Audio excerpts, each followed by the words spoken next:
Hello friends, today I take up a new topic and this is battle between Chalukyas and Pallavas.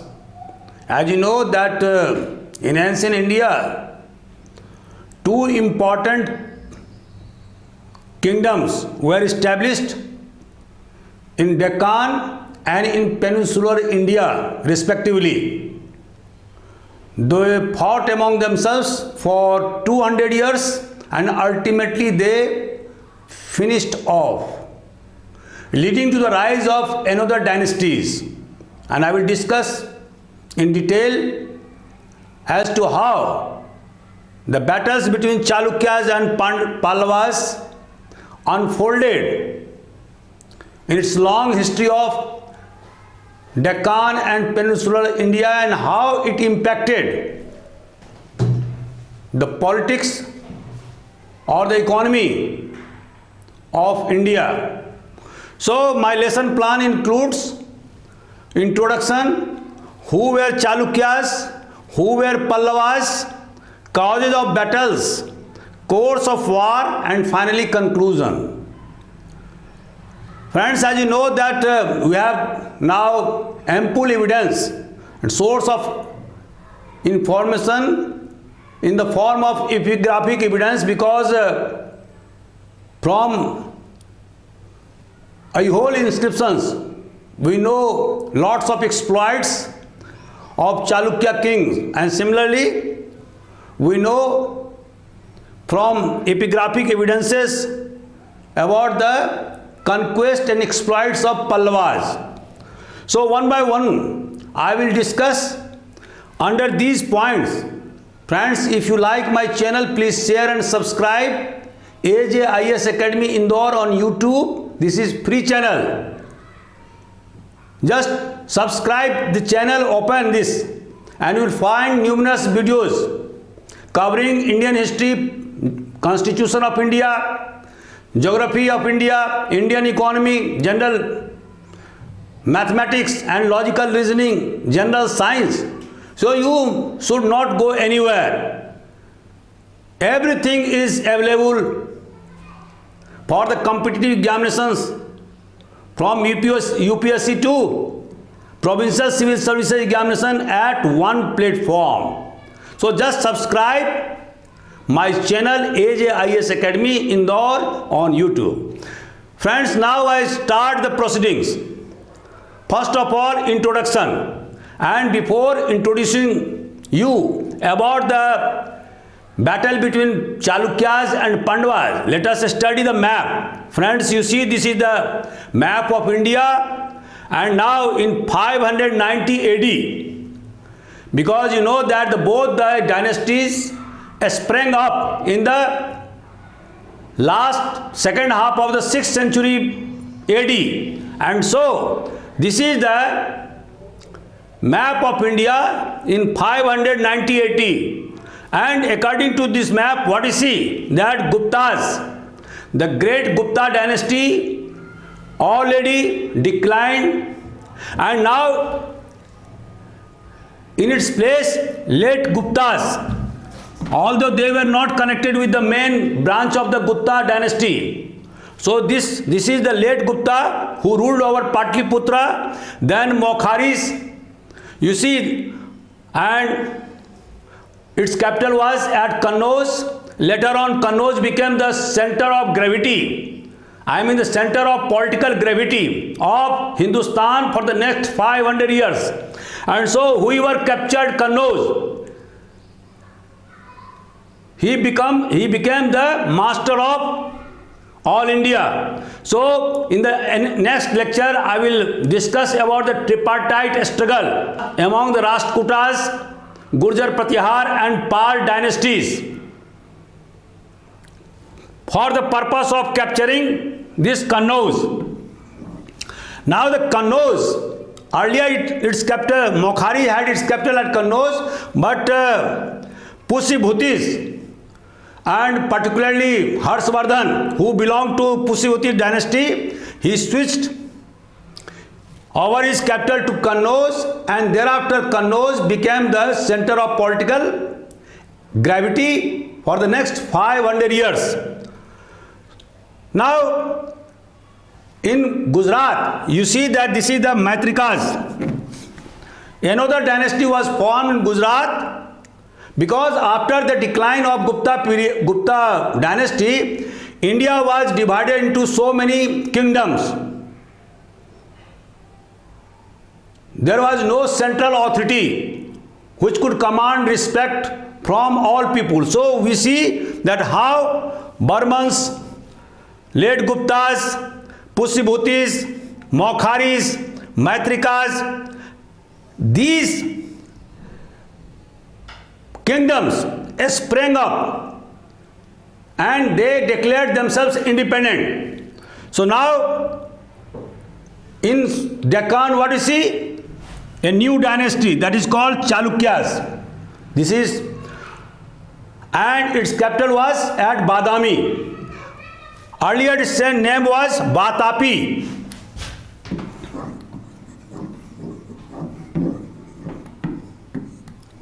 Vatapi was its capital and the modern name is Badami, and this is now in the Bijapur district of Karnataka.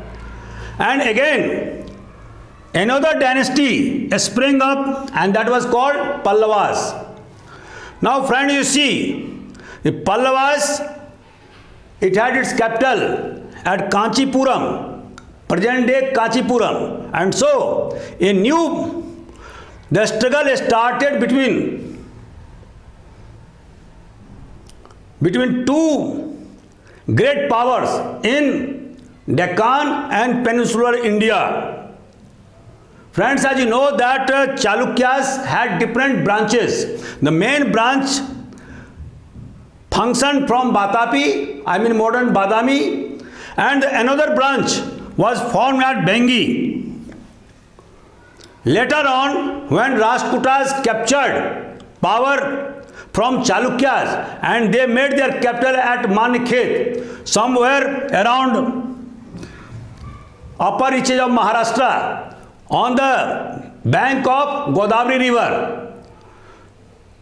So, after the decline of Rashtrakutas, later again, Chalukyas asserted their authority and again they exercised their powers for next 200 years.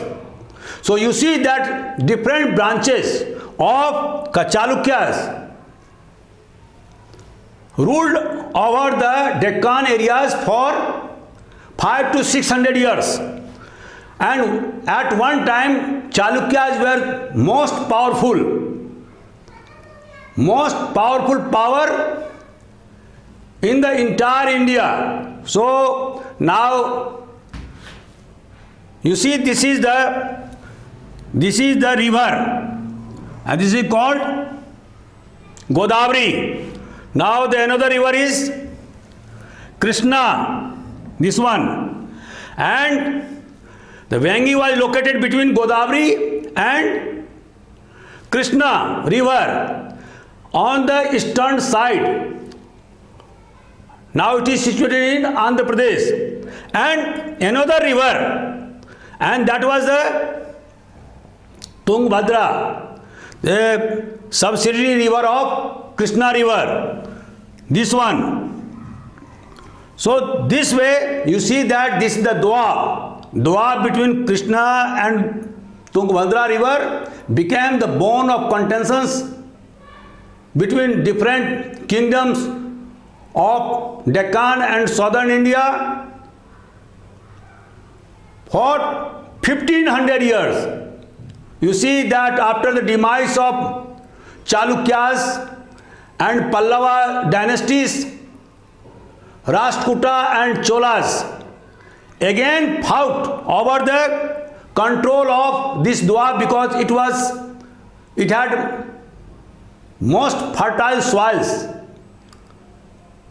So this Doab was the bone of contention even during the period of Sultanate period when Bahmani and Vijayanagar Empire fought with one another to control the Doab of the river Krishna and Tungabhadra. Now friends, I switch over to another point, introduction. You see that the battle of Batapi was a decisive battle that took place between Pallavas and Chalukyas near capital Batapi, present day Badami, in 642 AD, where Pallavas under the leadership of Narasimhavarman I, its ruler, attacked even the capital of Chalukyas, I mean Batapi, and this battle resulted into the killing of the most powerful king of Chalukya dynasty, I mean Pulkesin II. He was the same person, same ruler who defeated Harshvardhan on the bank of Narmada river, and so he stopped the southward advancement of Harshvardhan. So what you see, that Pallav ruler Narasimhavarman took the title of Batapi Konda, and not only this, but for next 13 years Pallav rulers ruled over the city Batapi, controlled it. Who were Chalukyas? Another point is, who were Chalukyas? Friends, there is no unanimity of views among scholars as to who were Chalukyas.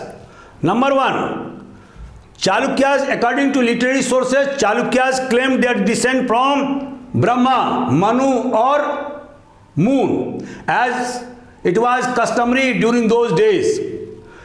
They boasted that their ancestors ruled in Ayodhya, and so they wanted respectability from the people who were to be governed by them. In actuality, they were local Canaries people and who were accommodated in the world hierarchy by Brahmanas' blessings. Friends, as you know, that the tribal people or those people who belong to lower varnas, I mean Sudra or Vaisya, they invented artificial genealogical table with the help of the Brahmanas, and so that their legitimacy should be established among people.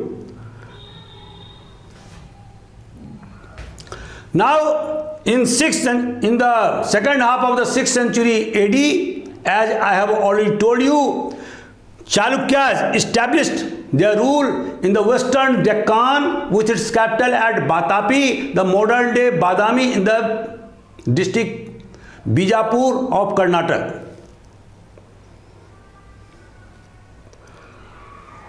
I have already told you that this Chalukya dynasty had branched up into so many dynasties like the Eastern Chalukyas with its capital at Vengi. Again, later Chalukyas with its capital at Kalyani. So, these different dynasties ruled over Deccan for 500 to 600 years, starting from 6th century AD. The original branch which ruled over Deccan with its capital at Batapi continued to rule for next 200 years, and within these years they had constant fight with the rising power of Pallavas with its capital at Kanchipuram. So now we switch over to another point. Who were Pallavas? Friends, Pallavas were possibly a local tribe, and in Tamil language Pallavas are also called robbers. So it might be possible that they might have been active in criminal activities, and it took a lot of time to get themselves civilized. The authority of Pallavas extended to southern Andhra and northern Andhra Pradesh. Its capital was at Kanchi, a town of temple and Vedic learning. Pallav were great champions of Vedic sacrifices. On account of Vedic sacrifices, the prestige and income of priestly class rose during the period of Pallavas and even Chalukyas. And now, the power of Brahmanas increased manifold at the expense of peasantry, because most of the taxations had to be borne by peasantry. Now, Sim Vishnu 575 to 600 AD captured the territory of Cholas and humbled the pride of their neighbors, including Ceylon, Sri Lanka. During the reign of Mahendravarman, the power of Pallavas increased manifold and tried to expand his kingdom northward. And so, this increase of their dominion towards north led to the scuffle between Chalukyas and Pallavas. And so the expansion policy adopted by Mahendravarman I was not liked by Chalukyan king Pulakeshin II. And so we see that he attacked Kanchipuram and one by one he defeated in 3 battles Pallav kings. And so next, Pallavas were very much humiliated. They purchased peace by ceding northern territories of their kingdom. Now, another point is, what are the causes for the conflict between Chalukyas and Pallavas? Friends, as you know, that both Chalukyas and Pallavas increased their power manifold. They had imperialistic design. And so what you see, that both championed Brahmanism, both performed Vedic sacrifices, both granted villages to Brahmanas, patronized Sanskrit, but both dynasties quarreled over the prestige, over the plunder, over the territorial resources of another. And another point is, as I have already told you, that the bone of contention between 2 dynasties was the fertile land of the Doab of the river Krishna and Tungabhadra. And so this imperialistic design of both the powers led to the constant struggle between both the dynasties. Now you see, this is the map of the river of India, and you can see this. By this river I will show you as to what constituted Doab of the river Krishna and Tungabhadra. So you see, this is the, friends, as you see, this is the Godavari river, and then this is a Krishna river, and the tributary of Krishna river is Tungabhadra, this one. Now this area, you see, this one, this area had always been the bone of contention between different kingdoms in different historical period of peninsular India. And similarly, you see, this is Kaveri river. Kaveri river It has a rich, fertile land, most fertile delta in southern India, and so these areas gave rise to different kingdoms like Pandyas around Madurai district. And this one Kanchi, this was the capital of Pallavas, and this was the capital of Chalukya dynasty, I mean Vatapi. At one time, the power of Chalukyas expanded from Narmada river to Kaveri river, this one. So you can see, this was the area captured by Chalukyas.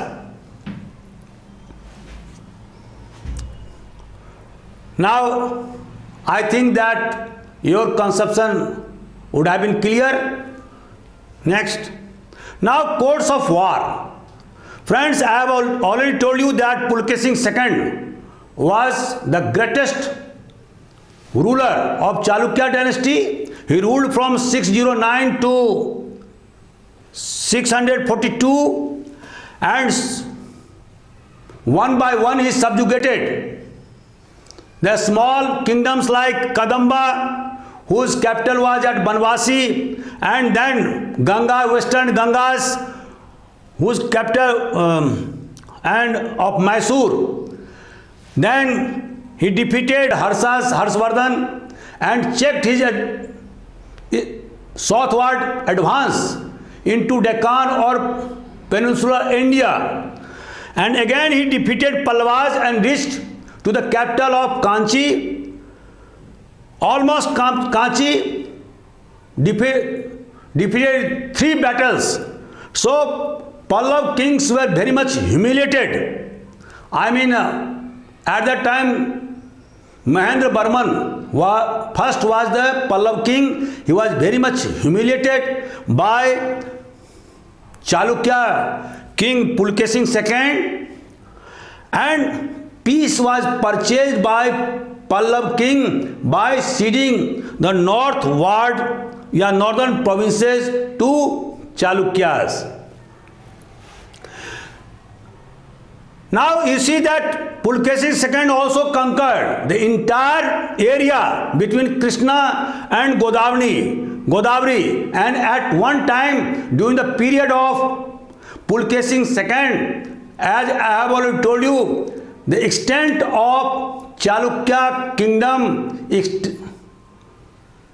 started from the bank of Narmada in the north to the bank of Kaveri in the south. So he made Chalukya kingdom a vast empire. Now you see, Pallavas nursed grievances against Chalukyas.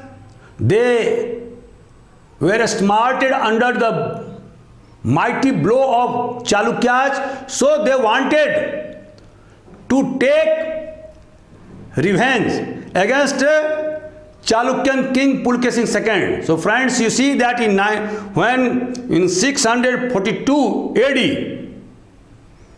Pulkesin II again invaded Kanchipuram. At that time, the Pallav king was Narasimhavarman first. He was always on the lookout to retaliate or to avenge the humiliation that his father Mahendra first had to undergo at the hands of Pulkesin II. And so he was fully prepared militarily to confront Pulkesin II in 642 AD, and when Pulkesin II invaded Kanchipuram, Pallav king Narasimhavarman routed him, completely defeated him. and not only defeated the Chalukyan king, but Pallav armies chased Chalukyan armies and they encircled, surrounded Vatapi, the fort of Vatapi, and ultimately succeeded in subjugating army of Chalukyas. Pulkesing II was killed in the battle, and on account of vengeance, they did not leave Vatapi for 13 years. So by this way, Pallavas very much humiliated Chalukyas. Now you see, this retaliation or counter-retaliation continued for the next 100 years. And you see that Vikramaditya first, in alliance with Pandyas, captured Kanchi. Again, later Parmeshwar Barman first defeated Vikramaditya II with alliance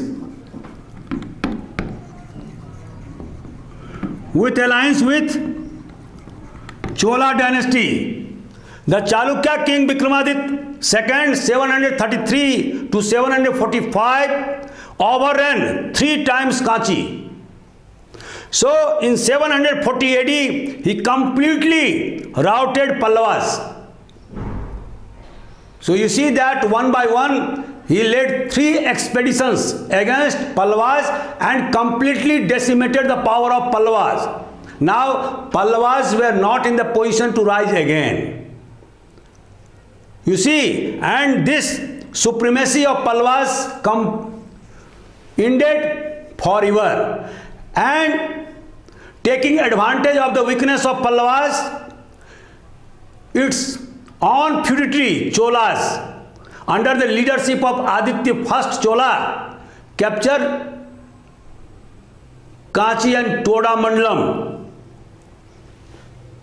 The constant battles with Pallavas drained the resources of Chalukyas, and you see that Chalukya dynasty was brought to an end by its own feudatories. Feudatory Danti Durg, who established a new dynasty in Deccan with its capital at Manikhet, and his name was Danti Durg in 757 AD. Now, what conclusion we derive from this lecture? Friends, as you know that both the dynasty fought one another for the next 200 years, from 6th century to 8th century AD. The constant battles drained the resources of the both dynasties, and ultimately their rules came to an end. Their feudatories, as I have already told you that during the Chalukya and Pallava dynasties, what you see, that feudalism grew, and we find that estates were created within the state. The feudal lords had become very much powerful because of the land grants given to them. The priestly landlords sprang up in the Deccan and peninsular India. So friends, what you see, that when your central authority became weak, this weakness was taken as advantage by their subordinate feudatories, and they captured power or the central authority by removing the incumbent king. So in this case also, what we find, that the constant battles drained the resources of both the dynasties, and ultimately their rules came to an end. The Doab of Krishna and Tungabhadra had always been the bone of contention in different periods of Indian history, Later on, what you find that the struggle between Cholas and Rashtrakutas continued for next 200 years because of its fertile soils, and again during the Sultanate period between Bahmani and Vijayanagar Empire over the control of Doab of Krishna and Tungabhadra.